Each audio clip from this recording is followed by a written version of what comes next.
Hello，大家好，我是慧慧。大家知道饭店里面的白灼虾为什么那么好吃吗？大家平时在做白灼虾的时候，是不是直接用水煮呢？其实做白灼虾不需要用水煮，一滴水都不用的。今天给大家分享一个白灼虾不一样的做法，不用一滴水做出的白灼虾，虾肉非常的好吃，非常的 Q 弹，嚼起来特别的有嚼劲儿，而且最大程度保留了虾原来的味道。做出来的虾颜色也是特别的漂亮。下面我们来一起看一下怎么做的吧。准备30块钱的大虾，倒入大碗里，倒入适量的清水。看一下，今天买这个虾还是不错的，个头呢都比较大，这个肉呢也是非常的饱满。把虾脚和虾须剪下来，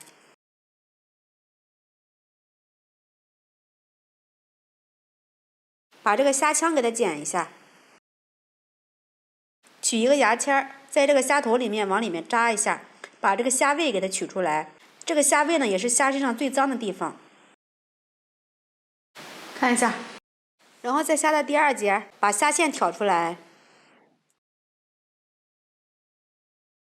把这个虾放到一个盆里，再给它清洗一下，再放入大碗里给它清洗一遍。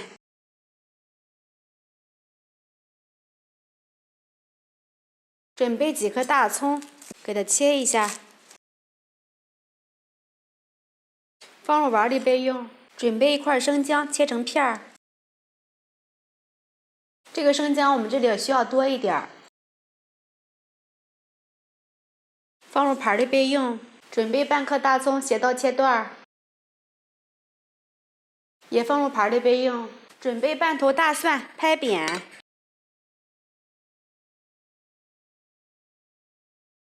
切成蒜末。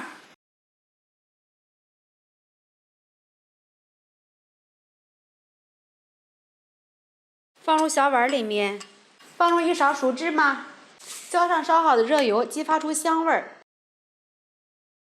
放入1勺食用盐，1勺白糖，3勺生抽，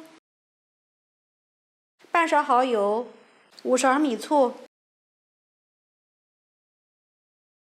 来一点辣椒油，适量的香油增香，充分的搅拌均匀。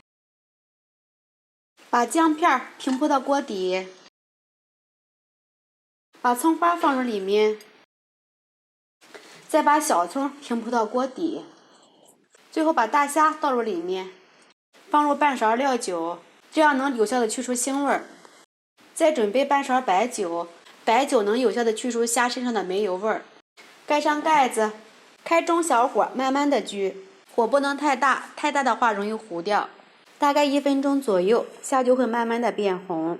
而且这个时候，我们葱姜中的汁水就会慢慢的焗出来。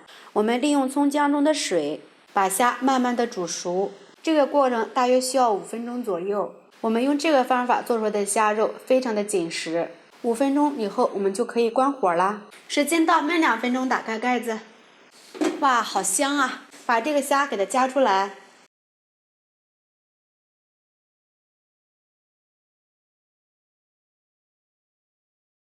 把这个虾给它摆一下盘儿，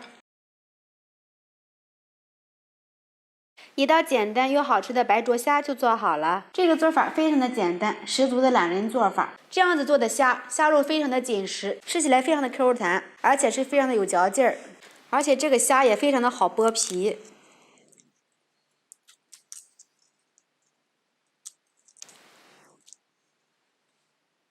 吃的时候呢，配着这个料汁，真的是非常的美味呀！喜欢的朋友们就试一下吧。喜欢慧慧的视频，请点击关注、转发，拜拜。